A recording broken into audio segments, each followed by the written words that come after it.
Lovers wedding agreement series பார்த்துட்டு இருக்கோம். Previous episode பார்க்கலன்னா அது பார்த்துட்டு வந்து இந்த எபிசோட கண்டினியூ பண்ணுங்க. வாங்க இந்த வீடியோக்குள்ள போலாம். இந்த எபிசோடோட ஸ்டார்டிங்ல எல்லாரும் போராட்டம் பண்ணிட்டு இருப்பாங்க. இப்போ எங்களோட பணத்தை நீங்க கொடுக்க போறீங்களா இல்லையா அப்படின்னு சொல்லி பியானோட அப்பா உங்களோட பணம் எல்லாத்தையும் நான் திருப்பி கொடுத்துறேன், கொஞ்ச நேரம் அமைதியா இருங்க அப்படின்னு சொன்னதும், இல்ல என் பணத்தை எனக்கு இப்பயே கொடுத்தாகணும், என்ன செய்வேன் ஏது செய்வேன்னு தெரியாது, எங்களோட பணத்தை நீ கொடுத்தே ஆகணும் அப்படின்னு சொல்லி சொல்லுவாங்க. வீட்டுக்கு முன்னாடி வந்து எல்லாரும் பிரச்சனை பண்றனால பியானோட அப்பாக்கு என்ன பண்றதுனே தெரியாது. சரி இவங்களோட காசை எப்படியாவது கொடுத்துடலாம், அதுக்கு நம்ம ஃப்ரெண்டு கிட்ட தான் நம்ம ஹெல்ப் கேட்கணும் அப்படின்னு சொல்லிட்டு ஃப்ரெண்டு கிட்ட ஹெல்ப் கேட்கலான்னு பாப்பாரு. டாரியோட பேரண்ட்ஸும் பியானோட பேரண்ட்ஸும் நல்ல ஒரு ஃப்ரெண்ட்ஸா இருப்பாங்க. டாரியோட அப்பா கிட்ட தான் ஹெல்ப் கேட்டு வந்திருப்பாரு. நான் ஹெல்ப் கேட்கறதுக்கு தயவு செய்து என்னை மன்னிச்சிருங்க, ஆனா இப்போ என்கிட்ட யார்கிட்ட போய் நான் இதை கேட்கறது அப்படின்னு சொல்லி எனக்கு சுத்தமா தெரியல அப்படின்னு சொல்லிட்டு சொல்லுவாரு. அதெல்லாம் எந்த பிரச்சனையும் இல்லை, உங்களுக்கு ஹெல்ப் பண்ணுறது எனக்கு உண்மையிலேயே சந்தோஷமாக தான் இருக்குது. நம்ம இவ்வளோ நாள் ஃப்ரெண்ட்ஸாக பழகிட்டோம், இந்த ஹெல்ப் கூட பண்ணாமல் இருந்தால் எப்படி? இன்னைக்கு ஹெல்ப்புன்னு நீங்கள் என்கிட்ட வந்து நிற்கிறீங்க, நாளை பின்ன ஹெல்ப்புன்னு நான் உங்ககிட்ட வர நிலைமை கூட வரலாம். அதனால இதை பற்றிலாம் நீங்கள் எதுவும் வரி பண்ணிக்காதீங்க அப்படின்னு சொல்லி யதார்த்தமாக தாரியோட அப்பா பேசுவார். டாரியோட அம்மாவும் பியானோட அம்மாவும் சமாதானப்படுத்திட்டு இருப்பாங்க. போதும் அழுகிறத நிறுத்து, அழுகிறனால ஒன்றும் ஆக போறது இல்லை, எல்லாம் சரியாயிடும் அப்படின்னு சொல்லி சமாதானப்படுத்திட்டு இருப்பாங்க. எங்களை மன்னிச்சிரு, உங்களோட குடும்பத்துக்கு நாங்கள் சுமையா வந்துட்டோம்ல அப்படின்னு சொல்ல, அப்படிலாம் நீ ஒன்றும் நினைக்காத, இதெல்லாம் எங்களுக்கு ஒரு பெரிய சுமையே கிடையாது, நீ அப்படிலாம் நினைக்காத அப்படின்னு சொல்லி ரொம்ப ஸ்வீட்டா பேசிட்டு இருப்பாங்க. டாரியோட அப்பா ஒரு செக் கொடுத்து இந்த அமௌண்ட் வச்சு உன்னோட பிரச்சனையெல்லாம் நீ சார்ட் அவுட் பண்ணிக்கோ அப்படின்னு சொல்லி கொடுப்பாரு. அதை பார்த்தோன்னே பியானோட அப்பா ஷாக் ஆயிடுவார். என்ன இவ்வளோ அமௌண்ட் கொடுத்துருக்க, நான் கேட்டதை விட இந்த அமௌண்ட் ரொம்பவே அதிகம், நான் எப்படினாலும் என்ன கஷ்டப்பட்டாலும் இந்த அமௌண்ட்டை நான் உனக்கு திருப்பி செட்டில் பண்ணிடுவேன் அப்படின்னு சொல்லிட்டு சொல்லுவாரு. டாரியோட அப்பா அதெல்லாம் பெருசா எடுத்திருக்க மாட்டாரு, ஏன்னா எந்த ஒரு எதிர்பார்ப்புமே இல்லாம தான் ஹெல்ப் பண்ணியிருப்பாரு. எஸ், ஃப்ரெண்ட்ஸ்னாலே அப்படிதானே, எந்த ஒரு ஹெல்ப்புமே இல்லாம நண்பனுக்கு உதவுறது தானே ஃப்ரெண்ட்ஷிப்பு. எங்களுக்கு நீங்கள் ஹெல்ப் பண்ணதுக்கு ரொம்பவே நன்றி, நாங்கள் உங்களுக்கு ரொம்ப சுமையாயிட்டோம்ல அப்படின்னு சொல்லிட்டு அழுதுகிட்டே சொல்லிட்டு இருப்பாங்க. தாரியோட அம்மா நீ எதுக்கு இப்போ சும்மா அழுகிற, அதெல்லாம் ஒன்றுமே இல்லை அப்படின்னு சொல்லிட்டு சமாதானப்படுத்திட்டு இருப்பாங்க. அப்படியே இந்த சைடு பார்த்தா தாரியும் பியானும் ஜாலியாக ஒன்றா விளையாண்டுட்டு இருப்பாங்க. நெக்ஸ்ட் டே குழந்தைங்க 2 பேரையும் விளையாட கூட்டிட்டு வந்திருப்பாங்க. இவங்க 2 பேரையும் ஜாலியாக விளையாடுறத பார்த்து 2 அம்மாவும் பேசிட்டு இருப்பாங்க. நம்ம குழந்தைங்க 2 பேரும் நல்லா ஃபன் பண்ணிக்கிட்டு இருக்காங்க இல்லையா, தாரி உன் கண்ணில் எதுவும் தண்ணி போகல, பார்த்து விளையாடு அப்படின்னு சொல்லிட்டு தாரியோட அம்மா சொல்லிட்டு இருப்பாங்க. பியான் டாரியை ரொம்ப அழகாக கேர் பண்ணிக்கிறான், இவங்களை பார்க்கும்போது ரொம்ப சந்தோஷமா இருக்கு, ஃபியூச்சர்ல பியான் டாரியை கல்யாணம் பண்ணிக்கிட்டா ரொம்ப சந்தோஷமா பார்த்துக்குவான் அப்படின்னு சொல்லிட்டு பேசிட்டு இருப்பாங்க. ஹே நீ என்ன உண்மையதான் சொல்றியா அப்படின்னு சொல்லிட்டு பியானோட அம்மா கேட்க, ஆமா டாரியும் பியானும் உண்மையிலே நல்ல பேரா இருப்பாங்க, நம்ம இவங்க 2 பேருக்கும் கல்யாணம் பண்ணி வச்சா பியான் டாரியை ஃபியூச்சர்ல நல்லாவே பார்த்துக்குவான் அப்படின்னு சொல்லி சந்தோஷமா தாரியோட அம்மா சொல்லிட்டு இருப்பாங்க.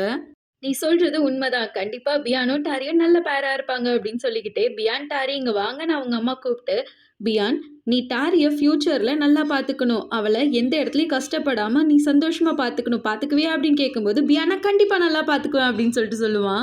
என் பையன் கண்டிப்பா டாரியை பெஸ்டா பார்த்துக்குவான் அப்படின்னு சொல்லிட்டு சொல்லிட்டு இருப்பாங்க.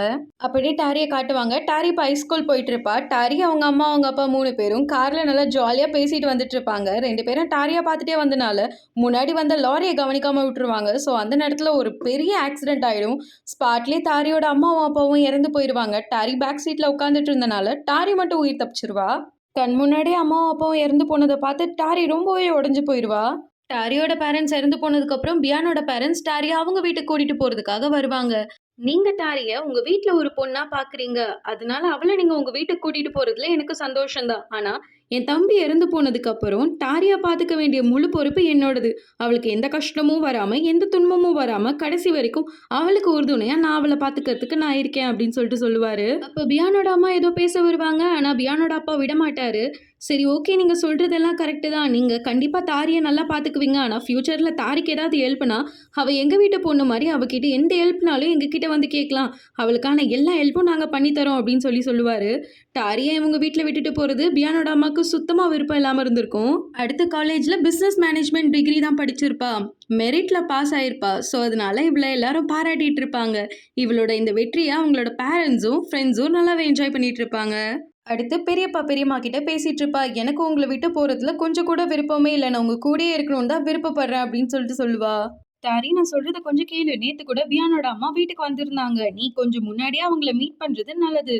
நீ அவங்கள மீட் பண்ணினா பியானை பத்தி நிறைய தெரிஞ்சுக்கிறதுக்கும் உனக்கு நிறைய வாய்ப்பு இருக்கு, அவனோட க்ளோஸ் ஆகிறதுக்கும் நிறைய சான்ஸ் இருக்கு.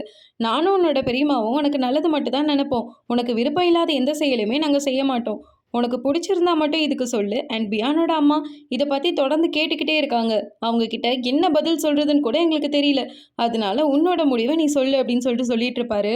இதுல உங்களோட முடிவு என்ன? ஆன்டி அவங்களோட பையனுக்கும் எனக்கும் கல்யாணம் பண்ணி வைக்க பாக்குறாங்க. இதுல உங்களுக்கு சம்மதமா? அப்படின்னு சொல்லிட்டு கேட்பா. இங்க பாரு தாரி, உங்க அப்பா ஒரு பெர்சன் கூட பழகுறதுக்கு முன்னாடி அவரோட கேரக்டர் பத்தி ஃபுல்லா அனலைஸ் பண்ணிட்டு தான் பழகுவாரு. அது மட்டும் இல்லாம பியானோட அப்பாவும், உன்னோட அப்பாவும் சின்ன வயசுல இருந்தே ரொம்ப க்ளோஸ் ஃப்ரெண்ட்ஸா இருந்திருக்காங்க. பியானோட அப்பா நல்லவரா இல்லாம இருந்திருந்தா, உங்க அப்பா பியானோட அப்பாவோட க்ளோஸாவே இருந்திருக்க மாட்டாரு. அப்படி இருக்கும்போது கண்டிப்பா பியானோ நல்ல பையனா தானே வளர்த்திருப்பாங்க அப்படின்னு சொல்லிட்டு சொல்லுவாரு. அப்ப என்ன நீங்க பியான மேரேஜ் பண்ணிக்க சொல்றீங்களா? அப்படின்னு சொல்லிட்டு கேட்பா. கடவுளோட விருப்பம் இதுவா கூட இருக்கலாம். நீ பியான கல்யாணம் பண்ணிக்கிட்டா எங்க 2 பேருக்கும் சந்தோஷம் தான். உன்னோட முடிவு என்னன்னு நீயே சொல்லு அப்படின்னு சொல்லிட்டு கேட்பாரு. உங்க 2 பேருக்கும் இந்த கல்யாணத்துல சம்மதம்னா, அப்ப எனக்கும் சம்மதம் தான். நான் பியான மேரேஜ் பண்ணிக்கிறேன் அப்படின்னு சொல்லிட்டு சொல்லுவா. இந்த இடத்துல ஃபிளாஷ்பேக் ஓவர் ஆகும். இப்ப எமி ஸ்கேட்டிங் பண்ற இடத்துல அவளுக்காக வெயிட் பண்ணிக்கிட்டு இருப்பா. எமி ஸ்கேட்டிங் பண்றத 2 பேரும் வீடியோ எடுத்துட்டு இருப்பாங்க. இவ எவ்ளோ அழகா ஸ்கேட்டிங் பண்றா பாரேன். இப்படியே இவ அழகா ஸ்கேட்டிங் பண்ணானா ஏசியா, பிலிப்பைன்ஸ்ன்னு நேஷனல் லெவல்ல கப் அடிச்சிருவா அப்படின்னு சொல்லிட்டு இருப்பாங்க. ஹேய்! நீங்க 2 பேரும் என்ன பண்ணிக்கிட்டு இருக்கீங்க? நான் தான் ஆல்ரெடி உங்ககிட்ட சொல்லியிருக்கேன்ல, இந்த மாரி வீடியோலாம் என்னைய எடுக்காதீங்கன்னு சொல்லி ரொம்ப கோவமா பேசிக்கிட்டு இருப்பா. அதுக்கு அவங்க 2 பேரும் உடனே, "நீ என்ன லூசா? உன்னோட வீடியோலாம் சோஷியல் மீடியால எவ்ளோ வைரல் ஆகுது தெரியுமா? நீ ரொம்ப வைரல் ஆகிட்டு இருக்க" அப்படின்னு சொல்லும்போது, "இதெல்லாம் எனக்கு தேவையே இல்ல. நீங்க வீடியோ எடுக்கிறதெல்லாம் ரொம்ப தப்பு. என்னை வீடியோ எடுக்காதீங்க" அப்படின்னு சொல்லிட்டு இருக்கும்போது, "உன்கிட்ட முதல்ல சோஷியல் மீடியா அக்கவுண்ட் இருக்கா? சோஷியல் மீடியானா என்னன்னு தெரியுமா உனக்கு? அதுல எவ்ளோ அழகா நீ ட்ரெண்ட் ஆயிட்டு இருக்க தெரியுமா?" அப்படின்னு சொல்லிட்டு கேட்க, "எனக்கு சோஷியல் மீடியா பத்திலாம் ஒண்ணும் தெரியாது. என்கிட்ட இருக்கிறது இந்த ஃபோன் தான். இந்த ஃபோன்ல முதல்ல நெட் கூட இருக்காது" அப்படின்னு சொல்லும்போது, "இந்த ஃபோனா? இது ஃபோன் எல்லாம் கிடையாது. இது மியூசியம்ல வைக்கிற டப்பா ஃபோன். இதையா நீ இன்னும் யூஸ் பண்ணிக்கிட்டு இருக்க?" அப்படின்னு சொல்லிட்டு கலாய்ச்சிட்டு இருப்பாங்க. என்னை கலாய்க்கிறதுக்கு முதல்ல நிறுத்துங்க. என்ன சோஷியல் மீடியா, பெரிய சோஷியல் மீடியா யூஸ் பண்ணிட்டு இருக்கீங்க. நீங்க சோஷியல் மீடியா யூஸ் பண்றனால எவ்ளோ ஸ்ட்ரெஸ் ஆகுறீங்க தெரியுமா? எப்ப பார்த்தாலும் எவ்ளோ லைக் வருது, என்ன வருதுன்னு பார்த்துக்கிட்டே உங்களுக்கு ரொம்ப மென்டல் ஸ்ட்ரெஸ் ஆகும். இதெல்லாம் வந்துட்டு பெருமை நீங்க வேற பேசிக்கிட்டு இருக்கீங்களா? அப்படின்னு சொல்லிட்டு கேட்டுட்டு இருப்பா. சோஷியல் மீடியா பத்தி உனக்கு என்ன தெரியும்? உனக்கு டெக்னாலஜியும் ஒண்ணும் தெரியாது. நாங்கலாம் ரொம்ப டெக்னாலஜியா இருக்கோம். அத பார்த்து உனக்கு பொறாம அப்படின்னு சொல்லிட்டு இருக்கும்போது, ஹெம்லி அந்த இடத்த விட்டு போயிருவா. இவ என்ன சரியான லூஸா இருக்கா? சோஷியல் மீடியால நல்லா ட்ரெண்ட் ஆயிட்டு இருக்கா. ஆனா சோஷியல் மீடியாவோட அருமையே தெரியாம போயிட்டு இருக்கா. ஒரு நாள் இந்த சோஷியல் மீடியானால இவ எவ்ளோ பெரிய ஆளா வரப்போறான்னு பார்க்க தானே போறோம் அப்படின்னு சொல்லிட்டு இருப்பாங்க. என்னாச்சு உனக்கு? காலையிலே பகல் கனவு காண்டுட்டு இருக்க? பியானால எதுவும் பிரச்சனையா? அப்படின்னு சொல்லி கேட்பா. பியானா பொறுத்தளவுல நான் என்ன பண்ணாலும் தப்பா தான் தெரியுது. அக்ரீமெண்ட்ல இருக்கிற மாரியே நான் என் ஹஸ்பண்ட இக்னோர் பண்ணட்டுமா? அப்படின்னு சொல்லி கேட்பா. ஆரம்பத்துல இருந்து உன்கிட்டயும் நான் இத தானே சொல்லிக்கிட்டு இருக்கேன். நீ தான் என் பேச்ச கேட்கவே மாட்டேங்கிற அப்படின்னு சொல்லி எம்மி சொல்லிட்டு இருப்பா. நான் மட்டும் அப்படி நடந்துக்கிட்டேன்னா, நான் நல்ல ஒய்ஃபே கிடையாதுன்னு எனக்கு ஃபீல் ஆகுது அப்படின்னு சொல்லுவா.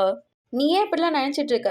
பியான் தான் ரொம்ப டிஸோபீடியன்ட்டா இருக்கான். நான் சொல்றத மட்டும் கேளேன். அவன் என்னைக்காச்சும் ஒரு நாள் உன்னை கேர் பண்ணியிருக்கானா? உன்ட்ட பாசமா நடந்திருக்கானா? அப்ப இதுக்கெல்லாம் காரணம் யாரு? நீ இல்ல, அவன் தானே? அப்ப நீ அவனுக்காக எதுவும் பண்ணணும்ன்றது கிடையாது. அந்த முட்டாள ஒழுங்கு மரியாதை நீ மறந்துரு அப்படின்னு சொல்லுவா. சரி, சரி. நீ எத நினைச்சும் ஃபீல் பண்ணாத. இப்ப கூட அவன் அந்த பொண்ணோட இருக்கிறதுக்கு நெறைய வாய்ப்பு இருக்கு அப்படின்னு சொல்லுவா. ஏமி சொன்னது மாரியே கரெக்ட்டா பியான் ஜாராவோட தான் இருப்பான். ஜாரா கார ஸ்பீடா டிரைவ் பண்ணாத, ஸ்லோவா போ அப்படின்னு சொல்லுவான். கார நல்லா ஃபாஸ்ட்டா டிரைவ் பண்ணதா சூப்பரா இருக்கு அப்படின்னு சொல்லுவா. நீ இப்ப பிகினர் தான், அதனால கார பார்த்து ஸ்லோவாவே ஓட்டுன்னு சொல்லுவா. எனக்கு டிரைவ் பண்ண கத்துக் குடுத்தது நீ தானே அப்படின்னு சொல்லி கேட்க, ஆமான்னு சொல்லுவா. அப்புறம் என்ன உனக்கு கார ஸ்பீடா ஓட்ட தானே பிடிக்கும்? அப்புறம் என்ன அப்படின்னு கேட்பா. ஆமா நான் வந்துட்டு எக்ஸ்பர்ட் அதனால ஃபாஸ்ட்டா டிரைவ் பண்ணுவேன். பட் நீ பிகினர் தான் ஸ்லோவா தான் போணும் அப்படின்னு சொல்லுவான். நீ ஏன் இப்படி சொல்லிக்கிட்டு இருக்க? ஸ்டூடண்ட் கிட்ட டீச்சர் இப்படிதான் பேசுவாங்களா? அப்படின்னு சொல்லிட்டு கேட்பா. ஆமா, ஆமா. சரிதான். இப்ப நீ என்ன விட ரொம்பவே பெட்டரா இருக்க. நீ தான் எனக்கு நெறைய கத்து தரணும்னு நெனைக்கிறேன் அப்படின்னு சொல்லுவான். நம்ம 2 பேரும் 5 வருஷம் ஒண்ணாவே இருக்கோம். எனக்கு இப்ப கார் ஓட்ட நல்லாவே தெரியும். உன்ன விட நல்லாவே ஓட்டுவேன். இருந்தாலும் நான் எங்கேயாச்சும் கார் எடுத்துட்டு போறேன்னா, நீ என் கூட வர. ஏன் இப்படி பண்ற? அப்படின்னு சொல்லிட்டு கேட்க, உனக்காக நான் எப்பவுமே எது வேணா பண்ணுவேன். உன்ன தனியாலாம் என்னால விட முடியாது. அண்ட் அது மட்டும் இல்லாம, நீ இன்னும் கார சரியா ஓட்ட கத்துக்கல. அதனால நான் எப்பயுமே உன் கூட வருவேன். எந்த சிச்சுவேஷன்னாலும் உன் கூட வருவேன். நீ எப்பனாலும் எனக்கு கால் பண்ணலாம். நான் எப்பயுமே உன்ன வந்து பிக்கப் பண்ணிக்குவேன் அப்படின்னு சொல்லுவான். இத கேட்டவுடனே ஜாரா ரொம்பவே சந்தோஷமாயிடுவா. என்னதான் இருந்தாலும் இப்ப நீ என்னோட ஹஸ்பண்ட் கிடையாது அப்படின்னு சொல்லிட்டு இருப்பா. போதும் ஜாரா நிறுத்து. இத பத்தி நம்ம பேச வேணாம் அப்படின்னு சொல்லுவான். கரெக்ட்டா கால் வரும். அட்டெண்ட் பண்ண மாட்டான். யாரு உன் ஒய்ஃபா? அப்படின்னு கேட்பா. இல்ல எங்க அம்மா தான் அப்படின்னு சொல்லுவான். அப்படியே கட் பண்ணா டாரிய பார்க்கறதுக்காக தான் வந்திருப்பான். நான் உன்கிட்ட பேசலாமான்னு கேட்பான். என்னாச்சு அப்படின்னு சொல்லிட்டு கேட்பா. நம்ம 2 பேரும் ஃபேமிலி டின்னர் போறோம்ன்ட்டு சொல்லுவான். எப்ப அப்படின்னு சொல்லிட்டு கேட்பா. இன்னைக்கு ஈவினிங் அப்படின்னு சொல்லுவான். என்னது இன்னைக்கா? அப்படின்னு சொல்லிட்டு கேட்பா. அப்புறம் என்ன நம்மளால வர முடியாதுன்னு என் பேரண்ட்ஸ் கிட்ட சொல்லிட்டா அப்படின்னு சொல்ல. இல்ல இல்ல வேணாம் வேணாம் நம்ம போலாம் அப்படின்னு சொல்லுவா. என்ன சடனான்ட்டு கேட்பா. இன்னைக்கு எங்க அப்பாவோட பர்த்டே. அதனால தான் நம்ம லஞ்சுக்கு போறோம். சீக்கிரம் கிளம்பு அப்படின்னு சொல்லுவா. என்னது இன்னைக்கு பர்த்டேவா? ஏன் இத நீ ஏன் முன்னாடியே சொல்லல? சொல்லியிருந்தா நல்லா இருந்திருக்கும்ல அப்படின்னு சொல்லிட்டு கேட்க, அதான் இப்ப சொல்லிட்டேன்ல சீக்கிரம் கிளம்பு அப்படின்னு சொல்லுவான்.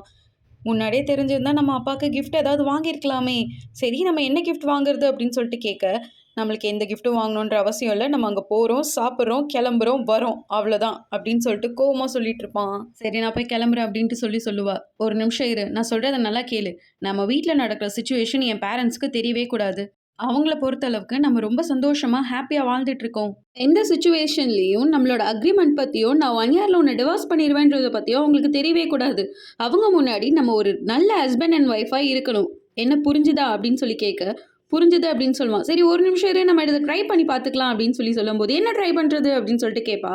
ஆமா, அப்பதானே நம்ம 2 பேரும் க்ளோஸா இருக்கோம். நம்ம பேரண்ட்ஸ்க்கு தெரியும் அப்படின்னு சொல்லிட்டு சொல்லுவான். 2 பேரும் கைய பிடிச்சிட்டு நடக்க ட்ரை பண்ணுவாங்க. அப்ப கூட 2 பேரும் கைய எட்ஜ்ல பிடிச்சிட்டு தான் நடப்பாங்க. ஆக்சுவலா சொல்லப்போனா கைய புடிக்க கூட மாட்டாங்க. ஜஸ்ட் 2 பேரும் டச் மட்டும் தான் பண்ணிக்குவாங்க. என்னதான் இவ்ளோ பிராக்டிஸ் பண்ணாலும் 2 பேரும் ரியல் கப்பிள் மாதிரியே நடந்துக்க முடியாது. 2 பேரும் நடிக்கிறாங்க. நம்பண்டமா தெரியுது. பியான் இதுக்கு மேல என்னால முடியாது. என்னை விட்டுரு அப்படின்னு சொல்லிட்டு சொல்லுவா.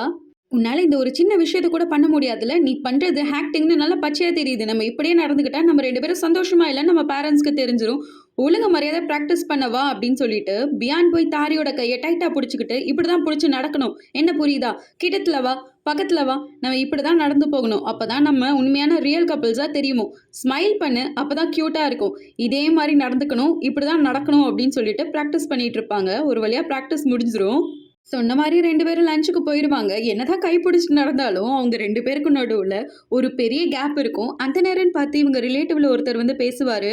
"பியான், நீங்க 2 பேரும் பார்க்கறதுக்கே ரொம்ப அழகா இருக்கீங்கப்பா. கல்யாணம் ஆன கப்பிள்ஸ் அழகா கை பிடிச்சுட்டு நடந்து வர்றீங்க" அப்படின்னு சொல்லிட்டு இருப்பாரு. "ஆமா, இதுக்காக நாங்க ரொம்ப வொர்க் அவுட் பண்ணோம்" அப்படின்னு சொல்லுவா. "பியான், உன் ஒய்ஃப் உண்மையிலேயே ரொம்ப ஃபன்னியா பேசுறாப்பா" அப்படின்னு சொல்லிட்டு இருப்பாரு.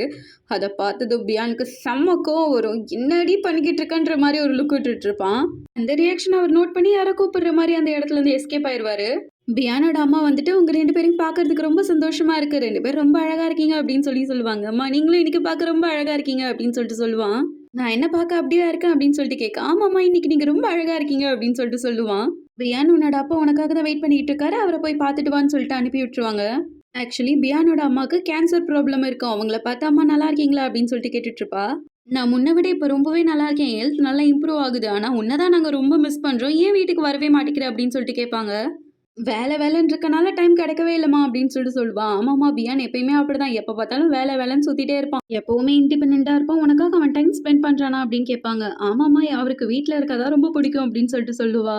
பியான் உன்ன நல்லா பாத்துக்கிறானாமான்னு கேட்பாங்க. அதுக்கு டாரி பதில் சொல்றதுக்குள்ளேயே பியானோட அப்பா டாரிய கூப்பிட்டுருவாரு. "ஹாப்பி பர்த்டே அங்கிள்" அப்படின்னு சொல்லி விஷ் பண்ணுவா. "டாரி, உன்னை பார்த்ததுல எனக்கு ரொம்ப சந்தோஷம். உன்னை பார்த்ததுக்கு அப்புறம் எனக்கு மனநிறைவா இருக்கு" அப்படின்னு சொல்லுவாரு. பியானோட தங்கச்சி, "அப்ப எங்களெல்லாம் பார்த்தா உங்களுக்கு மனநிறைவா இல்லையா? உங்க மருமகள பார்த்தா மட்டும் தான் மனநிறைவா இருக்கா?" அப்படின்னு சொல்லிட்டு கேட்பா. "அப்படிலாம் இல்லம்மா, எனக்கு எல்லாரும் பார்த்தாலும் சந்தோஷம் தான். இங்க எல்லாரும் கூடி இருக்கிறது ரொம்ப சந்தோஷமா இருக்கு" அப்படின்னு சொல்லிட்டு சந்தோஷமா எல்லாரும் பேசிட்டு இருப்பாங்க. பியானோட தங்கச்சியும் அவங்களோட அம்மாவும் பியான் தாரியோட வெட்டிங் ஆல்பத்தை பார்த்துட்டு இருப்பாங்க. வெட்டிங் ஃபோட்டோலாம் ரொம்ப அழகா இருக்குல்ல அப்படின்னு சொல்லி பேசிட்டு இருப்பாங்க. அப்போ பியானோட தங்கச்சி பியானை காமிச்சு, "இவன் என்ன உருன்னு இருக்கான்? கல்யாண கலையே இவன் மூஞ்சில இல்லையே" அப்படின்னு சொல்லிட்டு இருப்பா. அதுக்கு அவங்க அம்மா, "நல்லா தானே இருக்கான்" அப்படின்னு சொல்லிட்டு கேட்க, ஒரு ஃபோட்டோ காமிச்சு, "பாருங்க உருன்னு மூஞ்சி வச்சிருக்கான்" அப்படின்னு சொல்லிட்டு காட்டும்போது, "இல்ல நான் கொஞ்சம் நர்வஸா இருந்தேன்" அப்படின்னு சொல்லி சமாளிச்சிருவான். மேரேஜ்னால கொஞ்சம் நர்வஸா இருந்தான். அதனால என் புள்ளையோட ஃபேஸ் இப்படி இருக்கு. நீ என்ன ஓவரா பேசிட்டு இருக்க? உன் கல்யாணத்துல நீ எப்படி இருக்க போற? நாங்களும் பார்க்க தானே போறோம் அப்படின்னு சொல்லிட்டு இருப்பாங்க. அதுக்கு அவ தங்கச்சி, "அப்படிலாம் கிடையாது. நான் வந்தவங்க எல்லாருக்குமே ஹாப்பியா, சந்தோஷமா அன்னைக்கு நாள் ஃபுல்லா சிரிச்சுக்கிட்டே கை குடுத்துட்டு இருப்பேன்" அப்படின்னு சொல்லிட்டு இருப்பா. என்னோட மேரேஜ்ல கண்டிப்பா பியானோட மேரேஜ் மாரி இருக்கக்கூடாது. இவ மேரேஜ்ல கம்மியான பேர் தான் வந்தாங்க. அது மட்டும் இல்லாம மேரேஜ் ஃபுல்லா சுத்தமா போரா தான் இருந்துச்சு. ஆனா என்னோட கல்யாணம் ரொம்ப கிராண்டா, நல்ல ஒரு பெரிய மண்டபத்துல நெறைய ஆளுங்களோட ஜாலியா இருக்கணும். அப்படி இருந்தா தான் நான் கல்யாணம் பண்ணிக்குவேன் அப்படின்னு சொல்லிட்டு இருப்பா. அப்ப அவங்க அப்பா, "இப்படிலாம் நீ பேசக்கூடாது" அப்படின்னு சொல்லிக்கிட்டு இருப்பாரு. எல்லாரும் சாப்பிட ஸ்டார்ட் பண்ணுவாங்க. பியான், "உன் பிசினஸ் எப்படி போயிட்டு இருக்குன்னு?" கேட்க, "நல்லா போயிட்டு இருக்குன்னு" சொல்லுவான். தாரி, "உன்னோட பிசினஸ் எப்படி போயிட்டு இருக்குன்னு?" கேட்க, "சூப்பரா போயிட்டு இருக்குப்பா" அப்படின்னு சொல்லுவா. "உன்னோட ப்ராடக்ட்லாம் என்னோட சூப்பர் மார்க்கெட்ல நீ சேல்ஸ் பண்ணலாமே" அப்படின்னு சொல்லிட்டு கேட்பாரு. "உண்மையாவா?" அப்படின்னு சொல்லி கேட்பா. "கண்டிப்பா தான். உன்னோட ப்ராடக்ட்ஸ்லாம் நல்லாவே சேல்ஸ் ஆகுது. நீ என்னோட சூப்பர் மார்க்கெட்ல வச்சு வித்தா உனக்கு நெறைய லாபம் கிடைக்கும்" அப்படின்னு சொல்லிட்டு இருப்பாரு. நம்ம இத பத்தி யோசிக்கலாம். உன் பிசினஸ வேற லெவலுக்கு நம்ம கொண்டு போலாம். அதுக்கான எல்லா சப்போர்ட்டும் நான் உனக்கு பண்ணி தரேன் அப்படின்னு சொல்லிக்கிட்டு இருப்பாரு. பியானோட அம்மா டாரி கிட்ட, "என்னோட பையன் உன்னை எந்த தொல்லையும் பண்றது இல்லல்ல" அப்படின்னு சொல்லிட்டு கேட்பாங்க. அதுக்கு டாரி, "இல்லம்மா, இவரு என்ன தொல்லையே பண்ண மாட்டாரு. இன்ஃபேக்ட் சொல்லப்போனா காலையில சமைச்சு கொடு, மதியானம் சமைச்சு கொடு, நைட்டு சமைச்சு கொடுன்னுலாம் கேட்க கூட மாட்டாரு. ஆனா எனக்கு தான் மனசு கேட்காம இவரோட ஹெல்த் நல்லா இருக்கணுன்றதுக்காக நான் டெய்லியும் சமைச்சு கொடுப்பேன்" அப்படின்னு சொல்லிட்டு இருப்பா.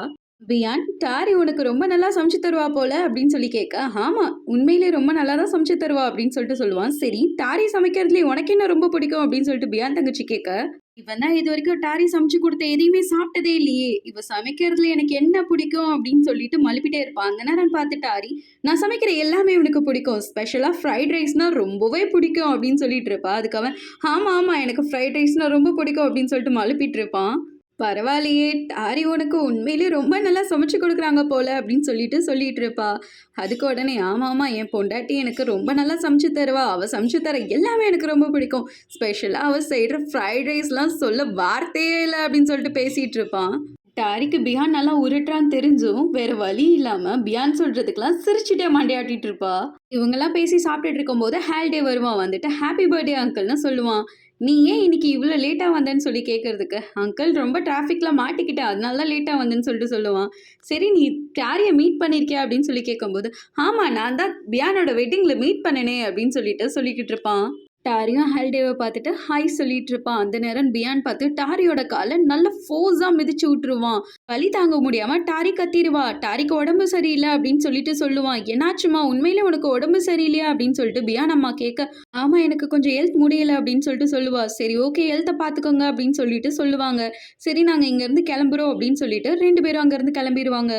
நம்ம ஏன் சீக்கிரமா அங்கருந்து கெளம்பணும்? பேரண்ட்ஸ நெனச்சா எனக்கு ரொம்ப கஷ்டமா இருக்கு அப்படின்னு சொல்லிட்டு சொல்லுவா. நான் தான் உன்கிட்ட அப்பயே சொன்னேன்ல, நம்ம அங்க போறோம், சாப்பிடுறோம், கெளம்புறோம்ன்னு. ஆனா நம்ம தான் சாப்பிடவே இல்லையே. ஆல்டேனால தானே வந்தோம் அப்படின்னு சொல்லிட்டு கேட்பான். "நீ ஆல்டேயோட க்ளோஸா இருக்காத, அவன்ட்ட பேசாத" அப்படின்னு சொல்லிட்டு சொல்லுவா. "ஆல்டே உன்னோட கசின் தானே, நான் ஏன் அவன் கூட க்ளோஸ் ஆகக்கூடாதுன்னு" கேட்பா. "என்ன பத்தின எல்லா விஷயமும் ஆல்டேக்கு தெரியும்னு" சொல்லுவான். "என்ன தெரியும்னு?" கேட்பா. "நான் ஜாராவ லவ் பண்ணது அவனுக்கு தெரியும். நாங்க 2 பேரும் ஒண்ணா சுத்துனது தெரியும். அதனால தான் கல்யாணத்துல எனக்கு விருப்பம் இல்லன்னும் அவனுக்கு தெரியும்னு" சொல்லுவான். அவனுக்கு எல்லாமே தெரிஞ்சிருக்கலன்னு சொல்லுவா. அவன் நானும் ஆல்டியும் ரொம்ப க்ளோஸ்ன்னு சொல்லுவான். "நீங்க 2 பேரும் மீட் பண்ணிக்கிட்டு இருக்கிறது அவனுக்கு தெரியுமான்னு?" கேட்பா. ஆமான்னு சொல்லுவான். அத கேட்ட உடனே தாரிக்கு ரொம்பவே கோவம் வரும். இருந்தாலும் காட்டிக்க மாட்டா. "அவன் எதுவும் வெளிய சொல்லாத வரைக்கும் உனக்கு நல்லது" அப்படின்னு சொல்லுவா. "அதனால தான் சொல்றேன், அவன்கிட்ட க்ளோஸ் ஆகாத. நம்மளோட அக்ரீமெண்ட் பத்திலாம் அவனுக்கு எதுவுமே தெரியக்கூடாது" அப்படின்னு சொல்லிட்டு சொல்லுவான். "சரி, ஓகே. ஆனா எனக்கு இப்ப கிஃப்ட் வேணும்னு" சொல்லி கேட்பா.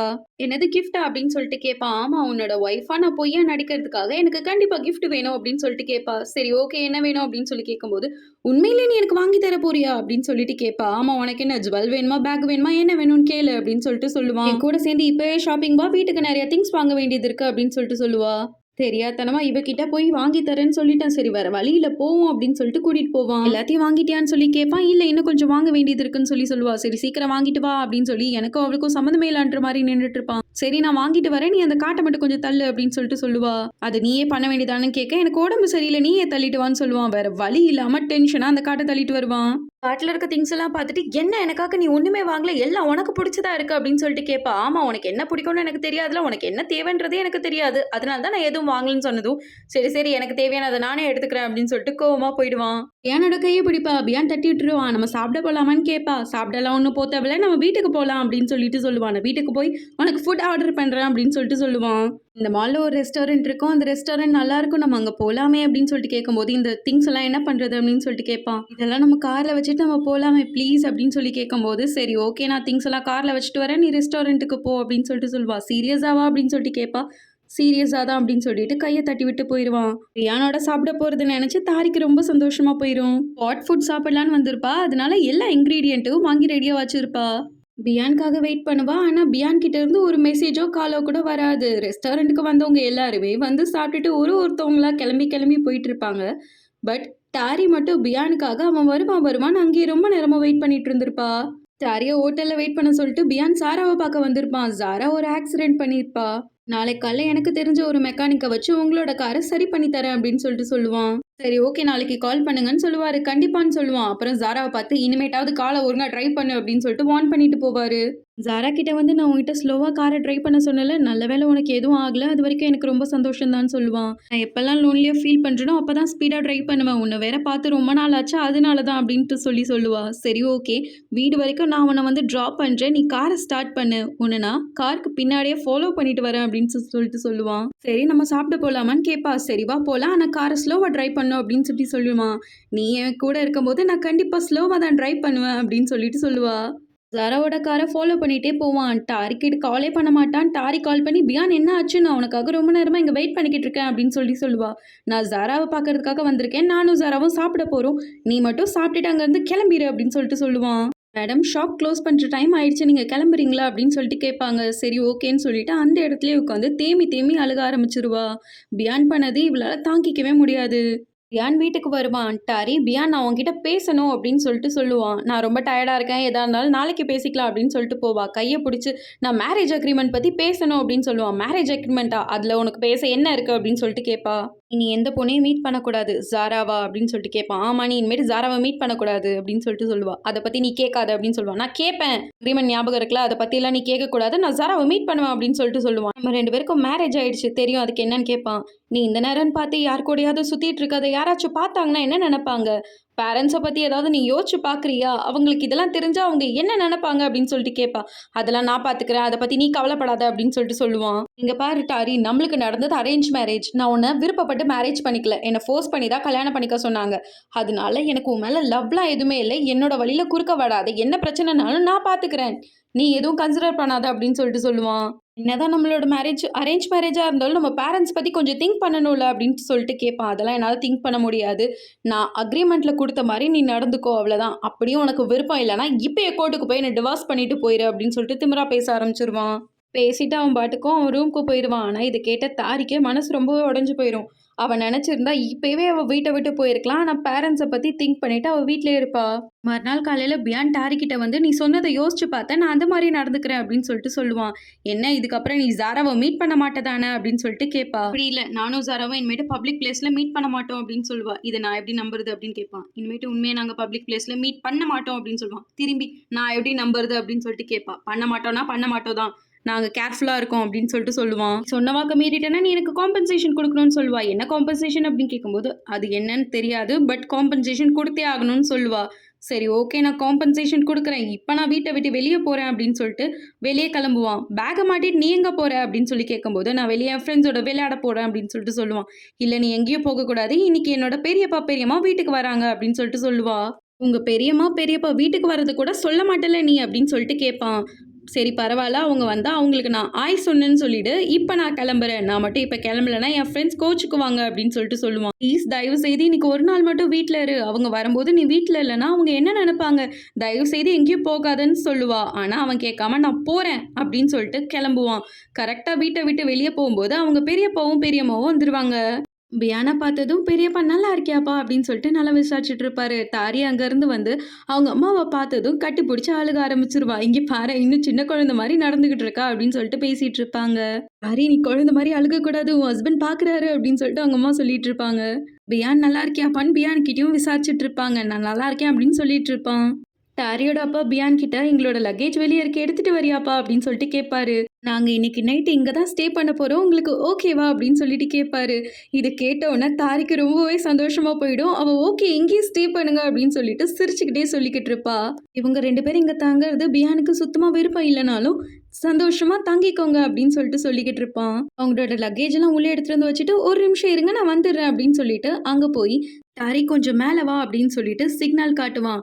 டாரியும் மேல போகாம ஸ்டெப் கீழயே நின்னுட்டுருப்பா. "என்ன ஆச்சு? மேல தான வர சொன்னேன்" அப்படின்னு கேட்கும்போது, "நீ தான் என்ன மேல வரக்கூடாதுன்னு சொல்லியிருக்கேல்ல, அதனால தான் நான் இங்கேயே நிக்கிறேன்" அப்படின்னு சொல்லிக்கிட்டு இருப்பா. பியான் டாரியோட கைய புடிச்சுட்டு மேல கூப்பிட்டுட்டு வந்துருவான். கூப்பிட்டுட்டு வந்துட்டு, "அவங்க பேரண்ட்ஸ் பார்க்குறாங்களா?" அப்படின்னு போய் எட்டி பார்த்துட்டு, "உன் பேரண்ட்ஸ் இன்னைக்கு நைட்டு தங்குறாங்கன்னு நீ ஏன் என்கிட்ட சொல்லவே இல்ல?" அப்படின்னு சொல்லுவா. "இதுல உனக்கு கஷ்டம்னா சொல்லு, நான் அவங்கள தங்க வேணான்னு சொல்லிடுறேன்." "இல்ல, இல்ல வேணாம், வேணாம். அப்படிலாம் நீ எதுவும் சொல்ல தேவையில்ல" அப்படின்னு சொல்லுவான். சரி இப்ப அவங்க 2 பேரையும் நம்ம எங்க தங்க வைக்கிறது அப்படின்னு கேட்பான். "வேற எங்க? செகண்ட் ரூம்ல தான் தங்க வைக்கிறது" அப்படின்னு சொல்லுவா. "அப்ப நீ எங்க தூங்குவ?" அப்படின்னு கேட்பான். "ஐயய்யோ! அங்க என்னோட திங்ஸ்லாம் இருக்கு. அதெல்லாம் அவங்க பார்த்துட்டாங்கன்னா ரொம்ப பெரிய பிரச்சனை ஆயிடும்" அப்படின்னு சொல்லுவா. "இத பத்தி எனக்கு கவலை இல்ல. இதுக்கெல்லாம் காரணம் நீ தான் தாரி" அப்படின்னு இருப்பான். அந்த ரூம்ல இருக்க திங்ஸ மட்டும் அவங்க 2 பேரும் பார்த்துட்டாங்க. நம்ம 2 பேரும் ஒரே வீட்ல தனியா வாழ்றோம்ன்றது அவங்களுக்கு தெரிஞ்சிரும் அப்படின்னு சொல்லுவா. சரி இப்ப என்னதான் பண்றது அப்படின்னு கேட்பான். ஆரியா அவங்க பெரியப்பா, பெரியம்மா கிட்ட பேசிக்கிட்டு சமாளிச்சுட்டு இருப்பா. இந்த சைடு பியான் யாருக்குமே தெரியாம டாரியோட லக்கேஜ ஒன் பை ஒன்னா அவனோட ரூம்க்கு எடுத்துட்டு போயிட்டு இருப்பான். டாரி எவ்வளவோ அவங்க பேரண்ட்ஸ சமாளிச்சு ஒரே இடத்துலயே உட்கார வச்சுட்டு இருப்பா. டாரியோட லக்கேஜை ஒன் பை ஒன்னாக எடுக்க முடியாமல் கஷ்டப்பட்டு எடுத்துகிட்டு வந்துட்டு இருப்பான். இந்த லக்கேஜ் எல்லாம் டாரி கொண்டு வரும்போது பியான் அவளுக்கு ஹெல்ப்பே பண்ணியிருக்க மாட்டான். ஆனால் இப்போ மொத்த பொருளையும் இவனா தனியாக எடுத்துகிட்டு போய் ரூமில் வச்சுக்கிட்டு இருக்கான். லாஸ்ட்டாக திங்க எடுத்துகிட்டு போகும்போது அங்கே வீட்டில் வேலை பார்க்குற ஆன்ட்டி இதை பார்த்துருவாங்க. இங்கே என்ன ஏதோ வித்தியாசமாக நடக்குது, ஒருவேளை இவங்க 2 பேரும் ஒரே வீட்டில் தனியாக தான் இருக்காங்களோ அப்படின்றத கண்டுபிடிச்சிருவாங்க. ஃபேமிலியை எல்லாரும் உட்காந்து ஒன்றா சாப்பிட உட்காந்துட்டு இருப்பாங்க. அப்போ டாரியோட அப்பா, டாரி நீ வீட்டை விட்டு போனதுக்கப்புறம் உன்னோட சமையலை நான் ரொம்பவே மிஸ் பண்ணுறேன். நீ சமைச்சு கொடுக்கறதெல்லாம் சாப்பிடாம நான் எவ்வளோ மிஸ் பண்ண தெரியுமா, இன்னைக்கு நான் நல்லா சாப்பிட போகிறேன் அப்படின்னு சொல்லிக்கிட்டு இருப்பாரு. அந்த நேரம் அவங்க அம்மா ஏன் நான் சமைச்சு கொடுத்ததுலாம் உங்களுக்கு பிடிக்கலையா என்ன அப்படின்னு சொல்லிட்டு கேட்கும்போது, என்னதான் இருந்தாலும் டாரி சமைக்கிற மாதிரி வருமா, டாரி சமையலை நான் ரொம்ப மிஸ் பண்ணுறேன் அப்படின்னு சொல்லிக்கிட்டு எல்லாரும் ஜாலியாக பேசிகிட்டு இருப்பாங்க. ஏன் நீயும் சாப்பிட்டுப்பான்னு சொல்லுவார். பியானும் சாப்பிட்டுட்டு இருப்பான். நல்லா இருக்குல்ல அப்படின்னு கேட்கும்போது ரொம்பவே சூப்பராக இருக்குது, ரொம்பவே நல்லா இருக்குது அப்படின்னு சொல்லுவான். ஆனால் உண்மையாக சொல்ல போனால் இப்போ தான் ஃபஸ்ட்டு டைம் பியான் டாரி சமைச்சதான் சாப்பிட்றான். தாரிக்கிட்ட ஹக் பண்ணி, தாரி நீ உண்மையிலே ரொம்ப நல்லா சமைச்சிருக்க, ரொம்ப டேஸ்ட்டாக இருக்குது அப்படின்னு சொல்லிக்கிட்டு இருப்பான். அங்கே ஒர்க் பண்ணுற ஆன்ட்டி இவங்க 2 பேரையும் பார்த்து டேய் என்னம்மா நடிக்கிறீங்கடா நீங்கன்ற மாதிரில கூட்டிட்டு இருப்பாங்க. டேய் என்னம்மா நடிக்கிறீங்கடா, இதுக்கு மேலே உங்களோட நடிப்பை பார்க்க முடியாதுன்னு சொல்லி அந்த ஆன்ட்டி போயிடுவாங்க.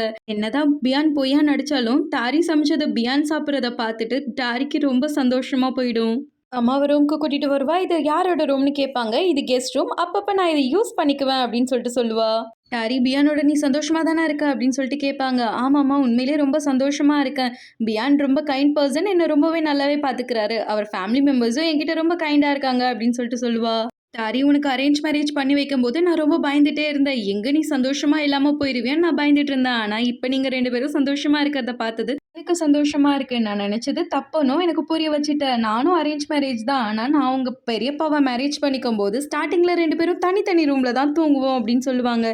இதை கேட்டதும் தாரிக்கு ஷாக் ஆகிடும். என்னடா நம்மளுக்கு நடந்த மாதிரியே இருக்கே அப்படின்னு சொல்லி. என்னம்மா சொல்கிறீங்க, நீங்கள் சொல்கிறது உண்மையா அப்படின்னு சொல்லிட்டு கேட்பேன். ஆமாம் நான் சொல்கிறது உண்மைதான் அப்படின்னு சொல்லிட்டு சொல்லுவாங்க. நாங்கள் மேரேஜ் ஆன புதுசில் 2 பேரும் ஒன்றா உட்காந்து பேசிக்கிட்டது கூட இல்லை அப்படின்னு சொல்லிட்டு சொல்லுவா. ஆனால் இப்போ நீங்கள் சந்தோஷமாக தானே இருக்கீங்க அப்படின்னு சொல்லிட்டு கேட்பாங்க. ஆமாம் இப்போ சந்தோஷமாக இருந்தோம், ஆனால் மேரேஜ் ஆன புதுசில் நாங்கள் 2 பேரும் டாம் அண்ட் ஜெரி மாதிரி அடிச்சுக்குவோம் அப்படின்னு சொல்லிட்டு இருப்பாங்க. பியான் நீயும் டாரியும் லவ் பண்ணிட்டு சந்தோஷமாக இருக்கிறது பார்க்கவே ரொம்ப அழகாக இருக்குது.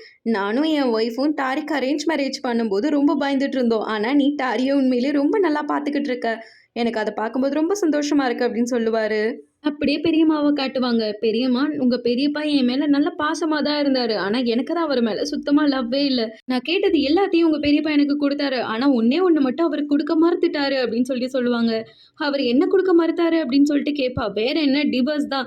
அவரு டிவோர்ஸை டெவில் ஆஃப் லவ் அப்படின்னு சொல்லுவாரு.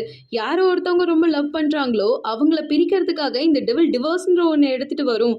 அதை மட்டும் அவர் எனக்கு கொடுக்கவே இல்லை அப்படின்னு சொல்லிட்டு இருப்பாங்க. பெரியப்பா பியான் கிட்ட டாரியோட பேரண்ட்ஸ் இறந்ததை பத்தி உனக்கு தெரியுமா அப்படின்னு சொல்லிட்டு கேட்பாரு.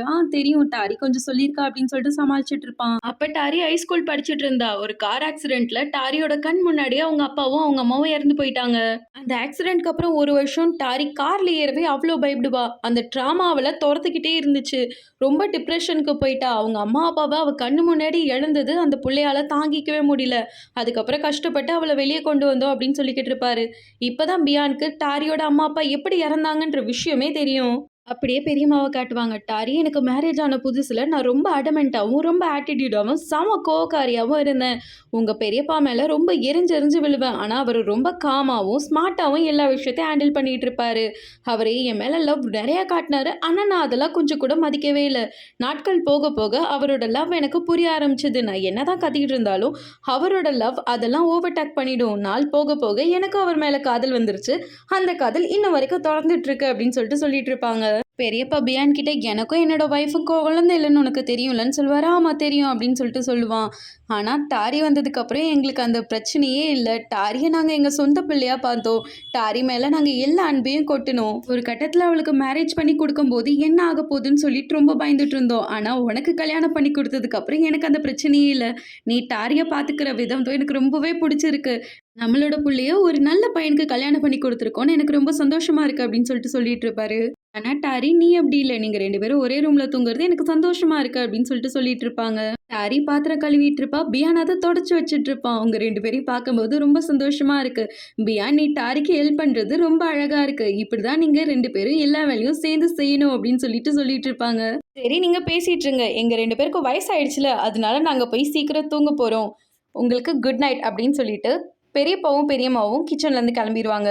பியான் டாரி கிட்ட நீ என்ன பிஸ்னஸ் பண்ணுற அப்படின்னு சொல்லிட்டு கேட்பான். நான் ஃப்ரோசன் ஃபுட் சேல் பண்ணிக்கிட்டு இருக்கேன் அப்படின்னு சொல்லிட்டு சொல்லுவா. எவ்வளோ டேக் ஓவர் ஆகும்னு கேட்பான். அதெல்லாம் சொல்ல முடியாது, சேல்ஸ் பொறுத்து டேர்ன் ஓவர் மாறிக்கிட்டே இருக்கும் அப்படின்னு சொல்லிட்டு சொல்லுவான். சரி தோராயமாக எவ்வளோ தான் வரும்னு சொல்ல அப்படின்னு சொல்லிட்டு கேட்க 700 வரும் அப்படின்னு சொல்லிட்டு சொல்லுவா. 700,000 அப்படின்னு சொல்லிட்டு கேட்பான். இல்லை 700 மில்லியன் அப்படின்னு சொல்லிட்டு சொல்லுவா. ஓ, ஃப்ரோசன் ஃபுட் வித் 700 மில்லியன் நீ சம்பாதிக்கிறியா அப்படின்னு சொல்லிட்டு கேட்பான். அம்மா என்கிட்ட ரெகுலராக நிறையா ரீசேலர்ஸ் வாங்குவாங்க, அதனால சேல்ஸ் கொஞ்சம் அதிகமாகவே இருக்கும்னு சொல்லிட்டு சொல்லுவா. அதுக்கு இவன் அதான் 700 மில்லியன் ஏர்ன் பண்ணுறல, அப்படியே இந்த டப்பா காரை ஓட்டிகிட்டு இருக்க, நல்ல ஒரு கார் வாங்கி ஓட்டலாம்ல அப்படின்னு சொல்லிட்டு கேட்பான். ஏன் அந்த காருக்கு என்ன, அந்த கார் நல்லா தானே ஓடிக்கிட்டு இருக்கு அப்படின்னு சொல்லிட்டு சொல்லுவா. இல்லை அது ரொம்ப பழசாயிடுச்சு, உன்கிட்ட இருக்க காசில் நீ வாங்கலாம்ல அப்படின்னு சொல்லிட்டு கேட்க, அந்த காரே நான் 1 வருஷம் சேர்த்து வச்சு வாங்கினேன் தெரியுமா அப்படின்னு சொல்லிட்டு சொல்லுவா. உங்ககிட்ட தான் கிரெடிட் கார்டு இருக்குல்ல, அதை வச்சு நீ வாங்கியிருக்கலாமே அப்படின்னு சொல்லிட்டு சொல்ல, நான் என்னோட திங்ஸை ரொம்பவே கேர் பண்ணுவேன், ஒரு திங்ஸ் வாங்கினேன்னா அது ரொம்ப நாளைக்கு யோசிச்சு தான் வாங்குவேன், அதனால தான் எனக்கு இப்போ அந்த கார் இருக்கிறதே போதும் அப்படின்னு சொல்லிட்டு சொல்லுவா. சரி ஒர்க்லாம் முடிஞ்சுதா அப்படின்னு சொல்லிட்டு கேட்பான். இல்லை கொஞ்சம் விஷுவல் பாஸ் இருக்குது அப்படின்னு சொல்லிட்டு சொல்லுவா. சரி ஓகே நீ ஒர்க் முடிச்சுட்டு வா, எனக்கு தூக்கம் வருது, நான் போய் தூங்குறேன், குட் நைட் அப்படின்னு சொல்லிட்டு கிளம்பிடுவான். டாரி ஒர்க்லாம் முடிச்சுட்டு அவ ரூமுக்கு தூங்க போவா. அங்கே பார்த்தா அவங்களோட பேரண்ட்ஸ் படுத்துட்டு இருப்பாங்க. ஐயோ அப்படின்னு சொல்லிட்டு ஷாக் ஆகி கதவை லேசாக மூடிட்டு பியானோட ரூமுக்கு தயங்கி தயங்கி ஏறி போவா. ஃபர்ஸ்ட் டைம் பியானோட ரூமுக்கு போகிறனால ரொம்பவே நர்வஸ் ஆகிட்டு நைஸாக அவனோட ரூம்குள்ளே போவா. அவனோட ரூமை சுற்றி முற்றி பார்ப்பா, ஏன்னா ஃபர்ஸ்ட் டைம் உள்ள வரா இல்லையா. அவளோட ரூமில் இவனும் ஜாராவும் எடுத்துக்கிட்ட ஃபோட்டோ இருக்கும். அதை பார்த்ததும் இவனுக்கு கோவம் வந்துட்டு அந்த ஃபோட்டோவை திருப்பி வச்சிருவா. தூங்குறதுக்கு முன்னாடி ஹிஜாபை ரிமூவ் பண்ணிட்டு தான் தூங்குவா. ஆனால் பியானோட ஃபேஸை பார்த்ததும் திரும்பி ஹிஜாப் போட்டுட்டு பியான் பக்கத்தில் தயங்கி படுத்துக்குவா. பியானா ஒரு டைம் பார்த்துட்டே அவனை பார்த்தபடியே அப்படியே தூங்கிடுவா. இவ வந்து பக்கத்தில் படுத்தனால பியானும் டக்குன்னு முழிச்சிருவான். அப்புறம் 2 பேரும் நல்லா படுத்து தூங்கிடுவாங்க. காலையில் ஃபஜர் நேரம் ஆரம்பிச்சதும் பியான் எந்திரி, ப்ரேயருக்கு டைம் ஆயிடுச்சு அப்படின்னு சொல்லிட்டு கூப்பிடுவா. பியான் எந்திரிச்சு நீ இங்கே என்ன பண்ணுற அப்படின்னு சொல்லிட்டு கேட்பான். ஆமாம் நீ என் பக்கத்தில் தானே படுத்திருந்த, சாரி நான் அதை மறந்துட்டேன் அப்படின்னு சொல்லிட்டு சொல்லுவான். எனக்கு கொஞ்ச நேரம் தூங்க விட அப்படின்னு சொல்லிட்டு கேட்பான். பியான் நீ ப்ரேயருக்கு மசூதிக்கு போய் தொழுகலான்னு பெரியப்பா கிட்ட சொல்லியிருக்க, அவர் உனக்காக வெயிட் பண்ணிக்கிட்டு இருக்காரு, சீக்கிரம் எந்திரிச்சு கிளம்பு அப்படின்னு சொல்லிட்டு சொல்லுவா. இன்னைக்கு ஒரு நாள் மட்டும் அவரை வீட்லயே தொழுதுக்க சொல்லி எனக்கு டயர்டா இருக்குன்னு சொல்லுவான். பியான் பொண்ணுங்க தான் வீட்டில் தொழுகுவாங்க, பசங்க மசூதியில் போய் தான் தொழுகுவாங்க, நீ பொண்ணு மாதிரி வீட்டில் தொழுக போறியா இல்லை பசங்க மாதிரி மசூதியில் போய் தொழுக போறியா அப்படின்னு சொல்லிட்டு கேட்பா. நீ என்னை ரொம்ப தான் வேலை வாங்குற, நான் கிளம்புறேன் அப்படின்னு சொல்லிட்டு சொல்லுவான். சரி சரி சீக்கிரம் போய் குழி, அப்போதான் உனக்கு தூக்கம் கிளஞ்சு போயிடும் அப்படின்னு சொல்லிட்டு சொல்லுவா. ரொம்ப நேரம் வெயிட் பண்ண வச்சதுக்கு சாரின்னு சொல்லுவான். இல்லைப்பா இன்னும் சுன்னா ப்ரேயர் பண்ணுறதுக்கு டைம் நிறையவே இருக்குது, நம்ம அதுக்குள்ளே மசூதிக்கு போயிடலாம் அப்படின்னு சொல்லிட்டு அஸ்லாம் அலைக்கும் சொல்லிட்டு வீட்டை விட்டு வெளியே கிளம்பிடுவாங்க. வெளியே போன அடுத்த செகண்டே உள்ளே வந்து சுன்னா ப்ரேயர்னா என்ன அப்படின்னு சொல்லிட்டு கேட்பான். 2 ரக்காயத்து சூரியனுக்கு வரதுக்கு முன்னாடியே தொழுகிறது தான் சுன்னா ப்ரேயர் அப்படின்னு சொல்லிட்டு சொல்லுவா. சரி ஓகே பாய் நான் போயிட்டு வரேன் அப்படின்னு சொல்லுவான். என்னது பாயா, அஸ்லாம் அலைக்கும் சொல்லணும் அப்படின்னு சொல்லுவான். சரி அஸ்லாம் அலைக்கும் அப்படின்னு சொல்லும்போது வலைக்கும் சலாம் அப்படின்னு சொல்லிட்டு கிளம்பிடுவான். இந்த மசூதி ரொம்ப பெருசா ரொம்ப அழகா இருக்கு, எப்பயுமே நீ இங்கே தான் வந்து ப்ரே பண்ணுவியா அப்படின்னு சொல்லிட்டு கேட்பாரு. ஆனால் இவன் இதுதான் ஃபர்ஸ்ட் டைமாக வந்திருப்பான். ஆமாம் எப்போ இங்கே தான் வந்து ப்ரே பண்ணுவேன் அப்படின்னு சொல்லிட்டு சொல்லிட்டு இருப்பான். அந்த நேரம் ஒருத்தர் வந்து இவங்க கிட்ட பேசுவார். பார்த்தது இன்னைக்கு ப்ரேயரை நீங்கள் தானே லீட் பண்ணீங்க, உங்கள் வாய்ஸ் ரொம்ப நல்லா இருந்துச்சு அப்படின்னு சொல்லிட்டு சொல்லுவார். ஆமாம் இது வரைக்கும் நான் உங்களை இங்கே பார்த்ததே இல்லை, ஃபர்ஸ்ட் டைம் ப்ரே பண்ணிருக்கீங்க வந்திருக்கீங்களா அப்படின்னு சொல்லிட்டு கேட்பாரு. ஆமாம் நான் இங்கே ஃபர்ஸ்ட் டைம் இப்போ தான் ப்ரே பண்ண வந்திருக்கேன், ஆனால் இவன் எப்பயுமே இங்கே தான் ரெகுலராக ப்ரே பண்ணுறதுக்கு வருவான் அப்படின்னு சொல்லிட்டு சொல்லுவார். அந்த ஆள் உடனே இவரை நான் இங்கே பார்த்ததே இல்லையே அப்படின்னு சொல்லிட்டு கேட்கும்போது இங்கே 65 நம்பரில் தான் நான் இருப்பேன் அப்படின்னு சொல்லுவார். 65 நம்பரா, நான் உங்களை இது வரைக்கும் பார்த்த மாதிரி எனக்கு தோணவே இல்லையே அப்படின்னு சொல்லும்போது, இந்த பள்ளிவாசலுக்கு நிறைய பேர் வருவாங்களே, நிறைய பேர் வந்தனால நீங்கள் எல்லாருமே ஞாபகம் வச்சுக்க முடியாதுல்ல, அதனால மேபி நீங்கள் என்னை மறந்துருப்பீங்க, என் பேர் பியான், இனிமேட் ஞாபகம் வச்சுக்கோங்க, சரி வாங்க உங்களுக்கு நிறைய வேலை இருக்கும் நாங்கள் போகிறோம் அப்படின்னு சொல்லிட்டு நைஸாக அங்கில் கூட்டிகிட்டு போயிடுவான். அப்புறம் இவன் யாரா இவன், இது வரைக்கும் நான் இவனை பார்த்ததே இல்லையே அப்படின்னு யோசிச்சுட்டு இருப்பாரு. பேரண்ட்ஸ் 2 பேரும் அவங்களோட ஊருக்கு கிளம்புவாங்க. நீங்கள் எங்களை நல்லா பார்த்துக்கிட்டீங்கன்னு சொல்லி அவங்க பெரியப்பா சொல்லுவார். பியான் உடனே எப்போ வேணாலும் நீங்கள் நம்ம வீட்டுக்கு வரலாம், இது உங்கள் வீடு மாதிரி அப்படின்னு சொல்லிட்டு சொல்லுவான். அம்மா ஊருக்கு போகிறது தாரிக்கு ரொம்ப சோகமாக இருக்கும். என்ன தாரி பண்ணிக்கிட்டு இருக்க, நீ இப்படிலாம் பண்ணக்கூடாது, உனக்கு எப்பயாச்சும் என் ஞாபகம் வந்தால் உடனே வீட்டுக்கு வந்துரு, அப்படி இல்லைனா கால் பண்ணு, நான் உடனே இங்கே வந்துடுறேன், நீ எதுக்கும் ஃபீல் பண்ணாத, உன் உடம்ப பத்திரமா பார்த்துக்கோ அப்படின்னு சொல்லிட்டு இருப்பாங்க. சரி ஓகே ரீச் ஆனதும் 2 பேரும் கால் பண்ணுங்க அப்படின்னு சொல்லிட்டு 2 பேரையும் வழி அமுச்சு வச்சிருவாங்க. அவங்க 2 பேரும் போனதுக்கப்புறம் பியான் நம்ம 2 பேரும் சமமாயிட்டோம் அப்படின்னு சொல்லிட்டு சொல்லுவான். என்ன சமமாயிட்டோம் அப்படின்னு சொல்லிட்டு கேட்பா.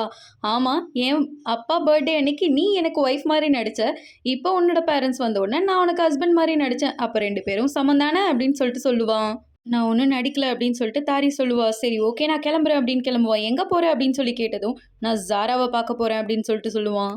யா ஹல்லா அப்படின்னு சொல்லிட்டு தாரி சொல்லுவா. என்ன நம்ம 2 பேரும் ஒரே பெட்டில் தூங்கினால நீ எனக்கு ஒய்ஃப் ஆகிடுவியா, நம்மளோட அக்ரிமெண்ட் உனக்கு ஞாபகம் இருக்குல்ல, அதுபடி நீ நடந்துக்கோ, தேவையில்லாமல் என்னோட ஒய்ஃபாக இருக்கணும்னா நீ நினைக்காத உனக்கு இப்படி என் கூட வாழ்றதுக்கு விருப்பம் இல்லைன்னா பேப்பர்ஸ்லாம் எடுத்துட்டு கோர்ட்டுக்கு போ. அங்க உனக்கு டிவோர்ஸ் தருவாங்க. இப்ப நான் போய் ஜாராவ பார்க்க போறேன். என்ன டொல்ல பண்ணாத அப்படின்னு சொல்லிட்டு கிளம்பிடுவான். அவன் இவ்ளோ ரூடா பேசினது தாரிக்கு மனசு உடைஞ்சு போயிடும். இங்க இந்த எபிசோட் ஓவர் ஆகும். நெக்ஸ்ட் எபிசோட் பார்க்கறதுக்கு இப்பவே சப்ஸ்கிரைப் பண்ணிக்கோங்க. வீடியோ பிடிச்சிருந்தா லைக், கமெண்ட், ஷேர் பண்ணுங்க. தேங்க்ஸ் ஃபார் வாட்சிங். பை.